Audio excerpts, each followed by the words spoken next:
Bismillahirrahmanirrahim. Assalamualaikum warahmatullahi wabarakatuh.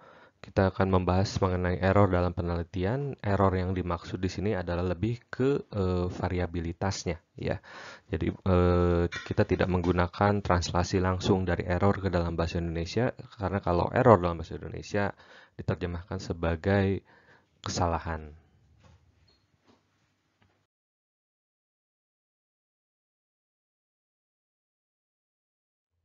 Error di dalam sebuah penelitian bisa terjadi di berbagai tahapan, dimulai dari perencanaan bahkan sampai ke pelaksanaan. Sehingga kita untuk mengantisipasi terjadinya error, kita harus merencanakan beberapa tindakan. Untuk perencanaan penelitian, kita bisa dimulai dengan memperbaiki desain dari penelitiannya. Itulah sebabnya kenapa kita harus mengenal berbagai tipe desain penelitian agar errornya menjadi lebih kecil. Kemudian juga kita bisa menambahkan jumlah sampel yang mencukupi untuk meningkatkan presisi. Untuk itu untuk random errornya ya. Untuk systematic errornya kita bisa lakukan desain juga. Jadi kalau kita memperbaiki desain itu kita bisa berurusan dengan dua tipe error ya. Jadi kalau misalnya desainnya baik, maka random error dan systematic errornya akan mengecil.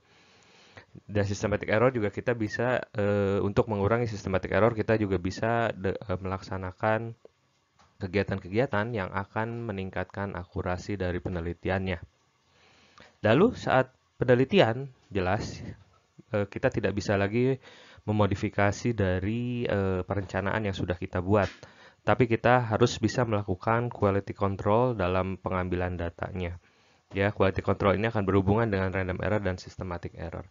Nah, jadi kalau kita lihat di sini sebetulnya untuk mengurangi error-error yang ada, entah itu random atau systematic error, tindakan-tindakannya itu hampir sama. Ada sedikit perbedaan dan nanti kita akan bahas di slide-slide berikutnya.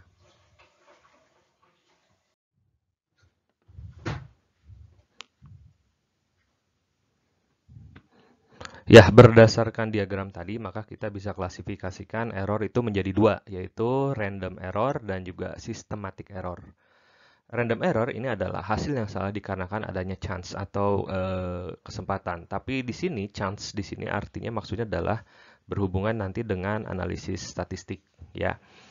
Ini adalah sumber variasi nanti yang akan menyebabkan hasilnya itu distorsi ke dua arah, entah itu ke lebih besar, entah itu ke lebih kecil, ya. Sedangkan kalau systematic error di sini adalah hasil yang salah dikarenakan adanya bias. Sumber variasinya itu akan mendistorsikan hasil temuan itu ke satu arah. Nah, jadi kalau kita nanti menganalisis secara statistik, itu sebenarnya menunjukkan random errornya. Untuk systematic errornya kita tidak bisa melihat secara statistik, walaupun ada beberapa statistik yang bisa memperlihatkan, tapi pada umumnya ya systematic errornya hanya dilihat dari desain penelitiannya. Kita akan melihat sekarang contoh dari error yang ada ya. Ini adalah sebuah penelitian epidemiologi mengenai penggunaan fish supplement ya, jadi minyak ikan di orang-orang tua dengan penyakit jantung koroner. Katanya yang menggunakan minyak ikan itu di orang tua tersebut di populasi orang tua itu adalah 20%. Ini adalah dari hasil penelitiannya. Nah, kalau misalnya 20% di sini apa maknanya? Artinya apa? Kalau misalnya dari 100 orang tua yang diteliti ya dan memiliki CHD, memiliki coronary heart disease, maka kita akan dapatkan dari 100 itu 20 orang tua yang menggunakan suplemen. Ini adalah sebuah hasil penelitian yang betul-betul ideal dan menggambarkan keadaan yang sebenarnya.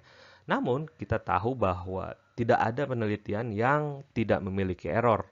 Pasti semua penelitian itu memiliki error. Cuman seberapa besar errornya, seberapa besar bisa ditoleransinya, kita akan lihat seperti apa.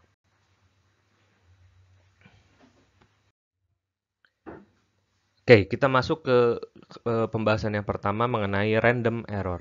Random error di sini katanya tadi adalah bahwa hasil yang salah dikarenakan adanya chance. Dan di sini untuk meminimalisir chance kita bisa meningkatkan jumlah sampel ya untuk mengurangi random error ini. Sehingga apa yang terjadi dengan jumlah sampel yang besar, maka kita akan bisa mendapatkan random error yang kecil. Cara lain apa? Seperti apa untuk meningkatkannya? Cara lain apa untuk mengurangi random error? Ya, jelas kita bisa melakukan meningkatkan presisi. Gimana cara meningkatkan presisi?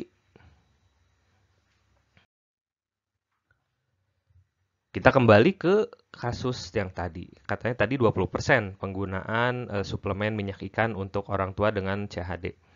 Nah, pada kenyataannya 20% itu adalah dalam penelitian yang dilakukan di tempat lain.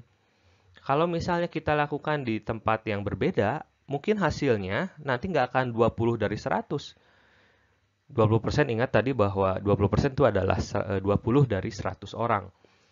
Mungkin kalau dari 100 orang yang kita teliti di tempat saya, itu jumlahnya mungkin 18, mungkin 19, mungkin 21, mungkin 22.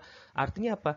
Bisa lebih kecil dari 20 atau lebih besar dari 20. Nah, ini adalah contoh dari random error, yaitu dia akan mendistorsikan hasil ya ke dua arah. Entah itu lebih kecil, entah itu lebih besar. Nah, kalau misalnya masih dekat-dekat 20, berarti kita bisa bilang bahwa random errornya kecil. Tapi kalau misalnya hasil yang kita ujikan di tempat kita itu jauh dari 20, misalnya 12 atau 28, artinya apa? Random errornya besar. Dan ini kita bisa melihat dalam penggunaan lain, aplikasi lain itu menggunakan 95% confidence interval. Silahkan nanti dilihat untuk video mengenai 95% confidence interval. Nah, 95% confidence interval itu adalah salah satu contoh dari random error juga. Nah, sehingga tadi kalau misalnya random errornya sedikit, itu artinya penelitian tersebut bersifat presisi. Kalau random errornya besar, artinya apa?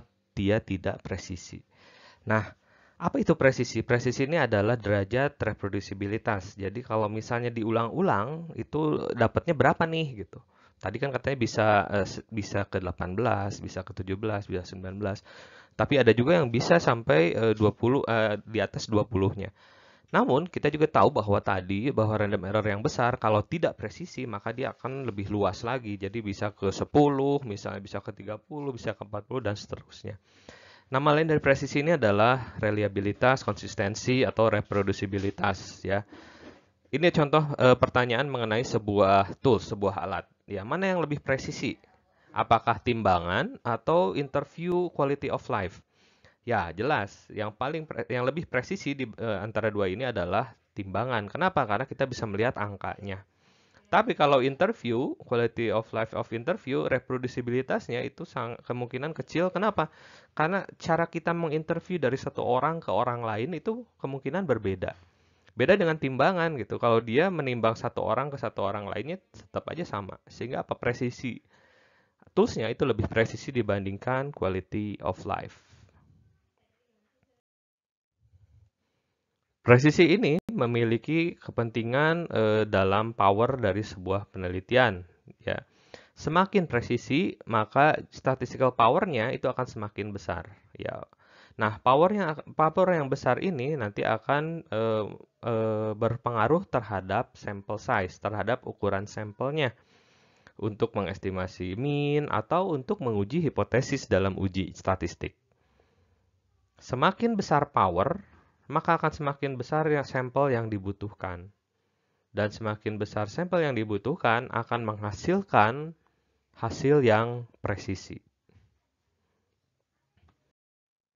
Nah, jadi berikut ini adalah contoh-contoh random error yang mungkin terjadi di dalam sebuah penelitian.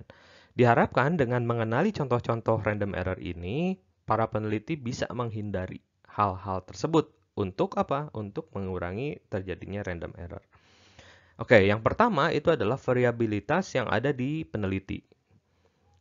Peneliti tadi katanya dia memiliki pilihan kata yang berbeda-beda dari satu kesempatan ke kesempatan yang lain, ya. Atau kemampuan untuk menggunakan instrumennya ini akan berpengaruh juga, ya, terhadap pemeriksaan, hasil pemeriksaan. Nah, di sini misalnya penggunaan pemilihan kata-kata dari kata untuk misalnya menanyakan bagaimana quality of life, mungkin untuk pasien pertama dia menanyakannya bagaimana tidur Anda tadi malam. Tapi mungkin untuk selanjutnya, gimana tidurnya tadi malam? Kita sudah mulai menghindari kalimat-kalimat yang bersifat baku. Dan itu ada kemungkinannya menghasilkan misinterpretasi. Sama begitu juga dengan skill, ya. Kalau misalnya orang skillful dengan mechanical instrumennya, maka dia memiliki gaya pemeriksaan gaya menggunakan alat tersebut itu sama dari satu pemeriksaan ke pemeriksaan lain. Tapi kalau misalnya dia belum ahli, pasti pemeriksaan yang pertama itu tidak seakurat pemeriksaan-pemeriksaan selanjutnya. Semakin sering, maka dia akan semakin ahli. Lalu kemudian ada juga yang disebut dengan instrumen variabilitas. Jadi ini adalah variabilitas random error yang disebabkan karena instrumennya. Misalnya mulai dari faktor lingkungan, ya. Kita tahu misalnya ketika memeriksakan suhu, sekarang misalnya menggunakan apa? Termometer gun untuk screening dari COVID yang mau masuk mall misalnya. Termometer gun itu kan berbeda-beda dan juga lokasi pemeriksaannya pun berbeda-beda. Kadang ada di tempat yang teduh, kadang ada di tempat yang panas, kadang ada di tempat yang gelap, kadang ada di tempat yang terang, dan itu berbeda-beda hasilnya. Lalu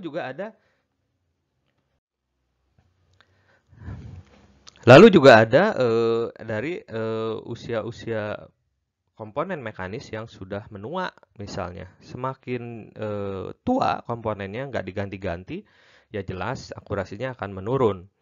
Lalu penggunaan reagen yang berbeda, misalnya dari pemeriksaan satu ke pemeriksaan kedua berbeda karena udah habis reagennya diganti, ya itu udah ada random error di situ. Lalu kemudian yang penting di sini ada juga variabilitas pada subjek pemeriksaannya. Kita tahu bahwa yang namanya manusia itu pasti memiliki variabilitas secara internal. Maksudnya apa? Mood saya di pagi hari dengan mood di siang hari itu berbeda. Ya. Jadi kalau misalnya kita mau meneliti manusia, memberikan pertanyaan, harus dilakukan di waktu kondisi yang sama. Kalau mau pagi, pagi semua. Kalau mau siang, siang semua. Jangan ada yang pagi, ada yang siang, ada yang malam. Jangan seperti itu. Ya, ini berfluktuasi ya. Contoh lainnya misalnya waktu semenjak pengobatan terakhir, misalnya kita bisa tahu bahwa variabilitasnya akan berubah karena yang namanya obat kan memiliki onset on action dan mechanism of action.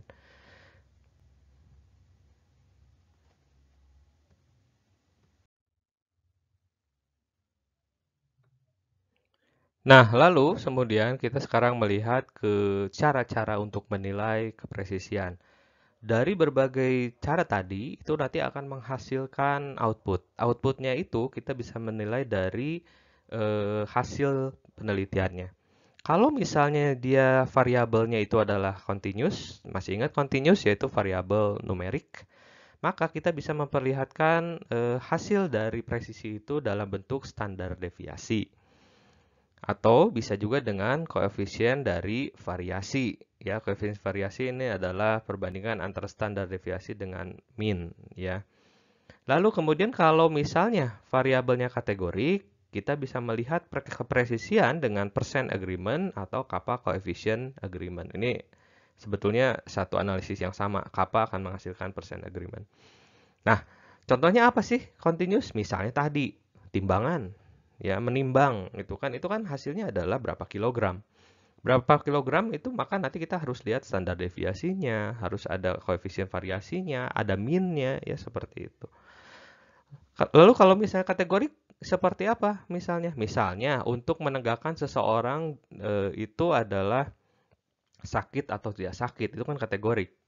Ya, misalnya alat diagnosis, kita ingin tahu nih alat diagnosisnya presisi nggak? Nah, ini dilihat dari persen agreement dan kappa.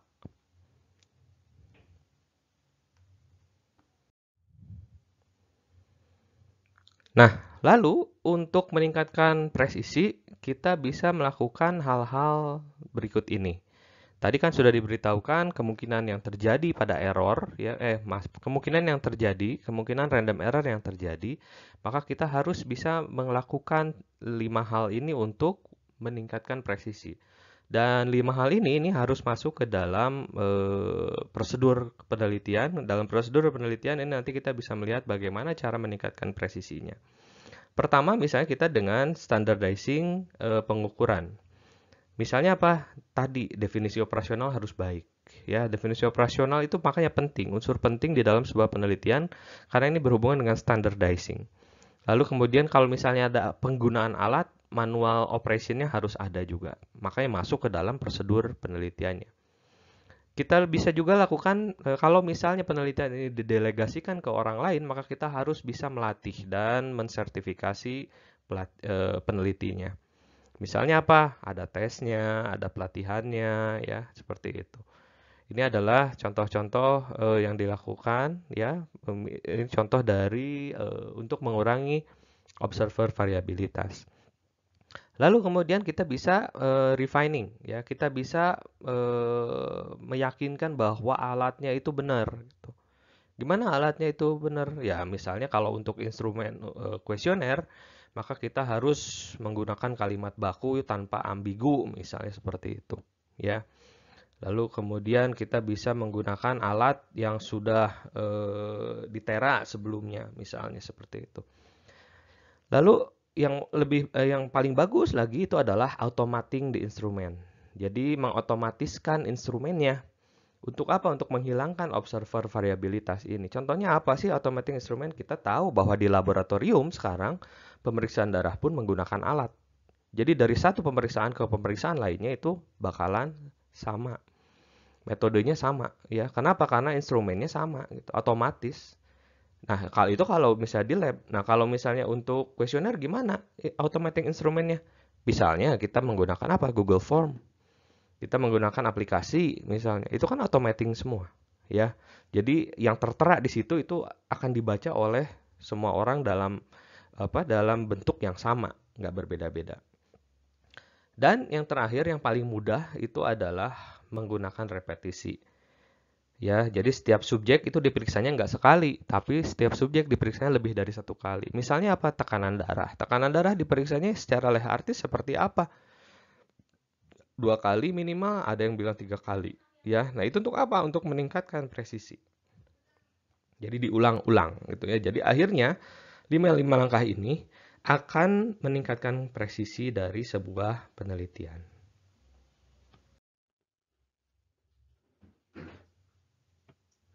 Sekarang kita bergeser topik ke systematic error. Ini adalah error yang kedua. Di sini katanya hasilnya itu bisa salah karena ada bias. Ingat tadi bahwa tendensinya itu ke satu arah, tidak ke dua arah, tidak seperti random error, ya. Untuk mengurangi systematic error, kita bisa meningkatkan akurasi. Kalau tadi untuk random error, kita bisa meningkatkan presisi. Kita kembali ke contoh dari hasil penelitian sebelumnya mengenai 20% pengguna suplemen minyak ikan pada usia tua yang memiliki penyakit jantung koroner. Nah, kalau systematic error bisa terjadi itu pada suatu keadaan lain, misalnya di sini adalah bahwa di satu tempat ini, di tempat kita, misalnya ini kan penelitian 20% ini di tempat lain. Di tempat kita di sini ini adalah bahwa dokter-dokternya ini semua kita tahu bahwa dokter-dokternya itu selalu memberikan minyak ikan kepada pasien-pasien usia tua dengan penyakit jantung koroner. Artinya apa? Nggak usah diteliti juga saya sudah tahu bahwa prevalensinya pasti jauh lebih besar dibandingkan 20%. Jadi apa? Sudah terlihat ke arah mana dia akan meningkatnya. Pasti dia akan meningkatnya di satu arah gitu. Sehingga apa? Di arah yang lain pasti kecil. Nah, itu adalah contoh dari systematic error. Untuk memperkecil dari systematic error, maka kita harus meningkatkan akurasi. Nah, akurasi itu apa? Akurasi itu adalah derajat kesesuaian dari hasil penelitian terhadap apa yang ingin ditelitinya. Jadi, saya ingin tahu warna merah itu beneran merah. Nah, seperti itu. Itu adalah akurasi, ya. Apakah yang didiagnosis sakit benar-benar sakit? Itu adalah akurasi, ya. Apakah tinggi badan saya 56 cm itu benar-benar 56 cm? Itu adalah akurasi. Ini adalah komponen penting dalam validitas, ya. Validitas di sini adalah tadi bahwa sejauh mana ya hasil temuan ini akan menunjukkan hasil yang sebenarnya apabila kita inferensi ke populasi yang lebih besar. Akurasi ini adalah fungsi dari systematic error atau bias, ya. Semakin besar error, maka semakin tidak akurat variabelnya. Akurasi paling bagus kalau bisa dibandingkan, kalau bisa ya, kalau ada pembandingnya, dibandingkan dengan standar baku. Kalau tidak bisa dibandingkan dengan standar baku karena nggak ada standar bakunya misalnya, maka kita melakukan proxy dengan membentuk berbagai macam teknik. Tekniknya biasanya teknik analisis statistik. Berikut ini ada beberapa sumber yang jumlahnya sama dengan sumber dari random error dalam sebuah pengukuran. Mulai dari observernya, mulai dari penelitinya. Misalnya ada distorsi, ya, secara sadar atau tidak sadar untuk melaporkan hasil pengukurannya.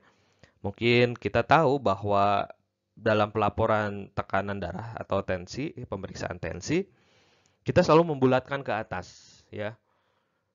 120 per 70, 130 per 90. Jadi selalu membulatkan ke atas. Padahal kita tahu bahwa skala terkecil dari sphygmomanometer itu adalah 2 mm Hg. Jadi harusnya ya, misalnya akurasinya segimana? Misalnya 124 per 88, misalnya seperti itu. Ya. Nah, ini adalah contoh dari observer bias atau menggunakan kalimat-kalimat penutup, ya, menggunakan kalimat-kalimat yang mengarahkan dalam kuesioner misalnya. Kemarin tidur berapa jam? 8 jam? Yakin 8 jam. Nah, seperti itu. Jadi kalau misalnya kita mau menggunakan interview, maka kita harus membiarkannya dalam kalimat yang netral, tidak mengarahkan, ya. Lalu kemudian ada instrumen bias misalnya. Jadi ini bias yang disebabkan karena kesalahan dari instrumennya, gitu, nggak dikalibrasi dengan standar baku, ya nggak pernah dirawat, ya, jadi udah nggak benar aja, gitu.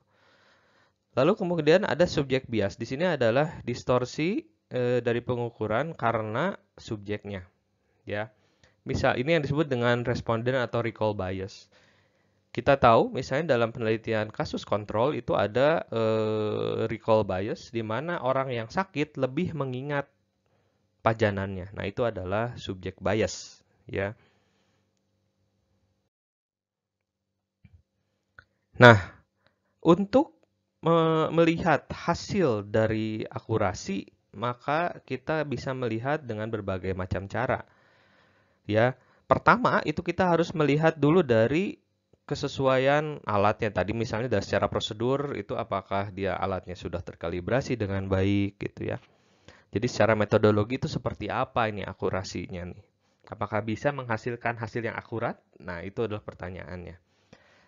Nah, tapi ada juga penelitian lain, analisis lain yang bisa dilakukan untuk melihat sejauh mana akurasi ini muncul.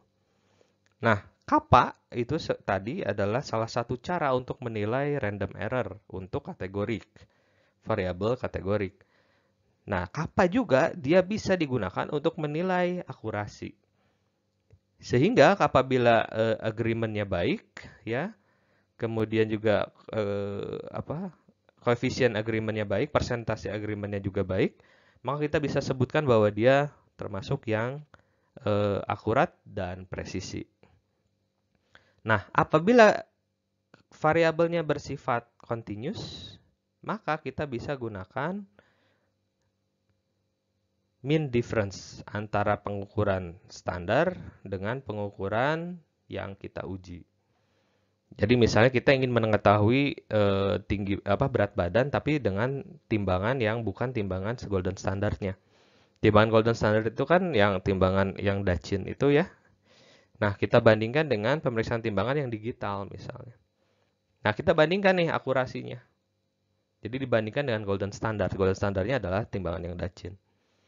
Nah, untuk yang kategorik dan dikotomus, itu kita bisa langsung menilai sensitivitas dan spesifisitas dari alatnya. Misalnya alat diagnostik A dibandingkan dengan golden standard diagnosis B. Alat diagnostik jelas nanti akan melihat hasilnya sakit atau tidak sakit. Nah, kita bisa melihat sejauh mana sensitivitas dan spesifisitasnya. Apabila sensitivitas dan spesifisitasnya tinggi, maka kita sebutkan sebagai ini alatnya akurat, ya. Itu gunanya sensitivitas dan spesifisitas untuk memilih alat. Jadi, kalau misalnya nanti mau melakukan penelitian, pilihlah alat yang memang golden standard atau alat baru yang memang memiliki sensitivitas dan spesifisitas baik.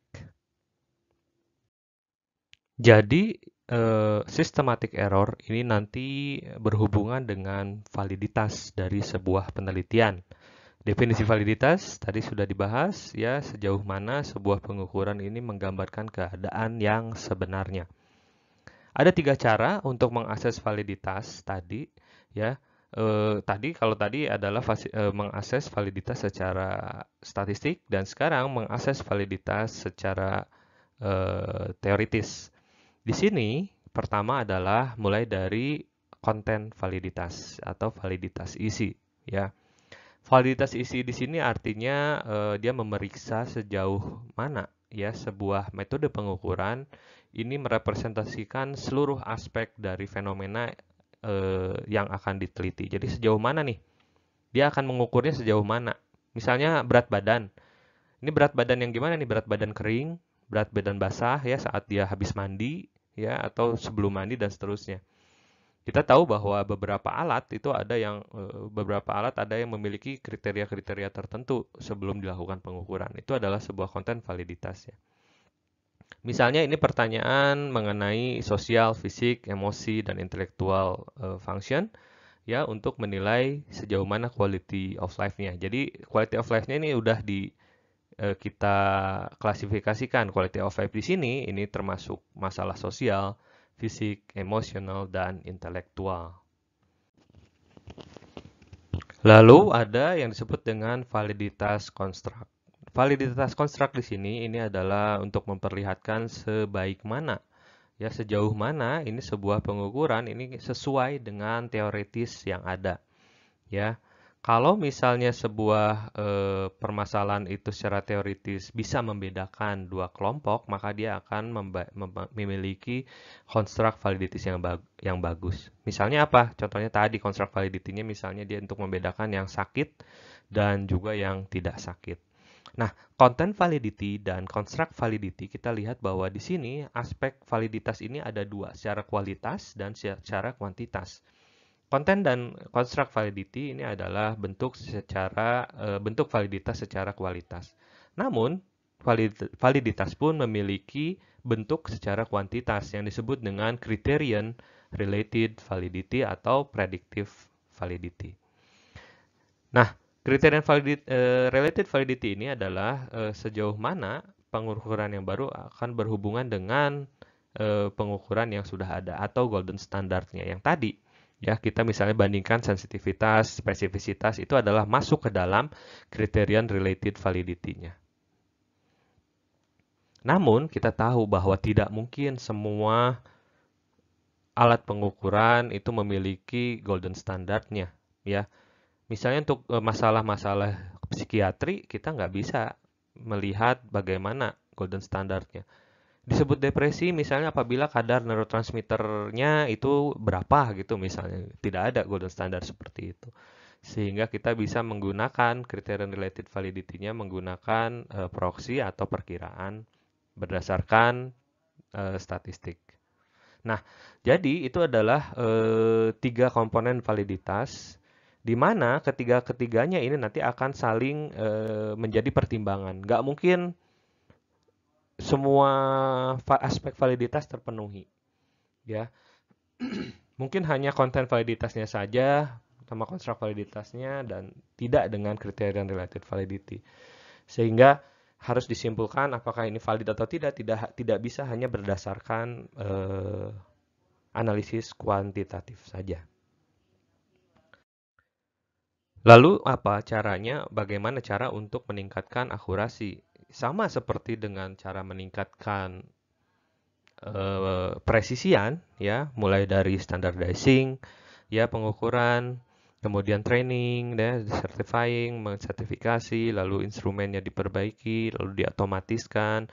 Nah, ada tambahan-tambahan tertentu seperti misalnya membuat pengukuran-pengukuran yang nggak bisa diganggu-gugat. Misalnya apa? Kita membuat subjeknya itu nggak sadar bahwa dia sedang ditanya apa gitu. Saya nggak sadar saya sedang diperiksa gitu.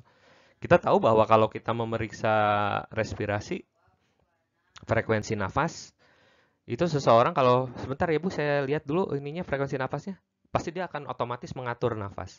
Tapi kalau kita sambil ngobrol, dia kan nafasnya akan biasa gitu. Dan kita ukur tanpa kita memberitahu bahwa kita sedang mengukur respirasinya. Itu contoh dari unobtrusive measurement. Contoh lainnya misalnya melihat blisternya, ya, melihat blister penggunaan obat atau konsumsi gula misalnya pada jumlah jumlah bungkus permen yang ada di tempat sampah untuk anak-anak misalnya seperti itu. Lalu bisa ditambah dengan kalibrasi. Nah, kalibrasi juga sama tadi ya, kalibrasi itu sama masuk ke dalam refining instrumen di sini. Akurasi dari sebuah alat itu harus secara periode dikalibrasi dengan golden standardnya. Makanya ada badan kalibrasi ya, metrologi, dinas metrologi di sini untuk fungsinya adalah kalibrasi di sini. Lalu kemudian untuk beberapa desain penelitian seperti uji klinis itu kita bisa lakukan teknik blinding di mana nanti blinding di sini akan menghilangkan differential bias ya, sehingga nanti tidak akan mempengaruhi penilaian kita terhadap satu kelompok dan kelompok lain. Ini adalah kesimpulannya ya. Jadi mulai perbedaannya precision dan akurasi. Masih ingat precision itu ke arah mana? Ya, precision itu berhubungan dengan random error ya. Sedangkan akurasi berhubungan dengan systematic error ya. Nah, kemudian di sini precision ini nanti dipengaruhi oleh apa? Oleh chance. Sedangkan akurasi dia dipengaruhi oleh bias, ya. Kita bisa lihat di sini definisinya, ya, rangkumannya, lalu kemudian bagaimana cara mengukurnya, membandingkannya dengan pengukuran yang berulang atau membandingkan dengan pengukuran yang standar. Lalu untuk meminimalisirnya, ya seperti apa? Misalnya untuk kita tingkatkan power dengan cara jumlah sampelnya diperbesar supaya random errornya sedikit dan efeknya pun semakin besar, ya. Lalu kemudian kita lihat untuk akurasi kita bisa tingkatkan validitasnya, ya tadi, ya bagaimana cara meningkatkan validitasnya. Lalu kemudian ini masalah-masalah yang bisa muncul dan mengganggu masing-masing error ini. Ini contoh ya dari akurasi misalnya ya. Kalau di A ini ya, yang A ini kita bisa lihat bahwa metode penelitiannya ini dia presisi. Kenapa presisi? Karena berkumpul di satu tempat. Tapi dia tidak akurat di tengah gitu. Jadi presisi tapi tidak akurat. Kalau yang B ini tidak presisi dan juga tidak akurat, ya. Nah, yang C ini adalah metode penelitian yang paling baik. Presisi dan akurat, valid dan reliable, ya. Di sini kadang valid, tapi lebih sering nggak valid. Jadi kita bisa sebut tidak valid. Reliable jelas tidak juga. Jadi kita bisa simpulkan bahwa ini tidak valid dan reliable. Ya, itu saja mungkin. Apabila ada pertanyaan silahkan komen di bawah. Semoga bermanfaat. Jangan lupa untuk nanti melihat penjelasan secara online mengenai error ini. Wassalamualaikum warahmatullahi wabarakatuh.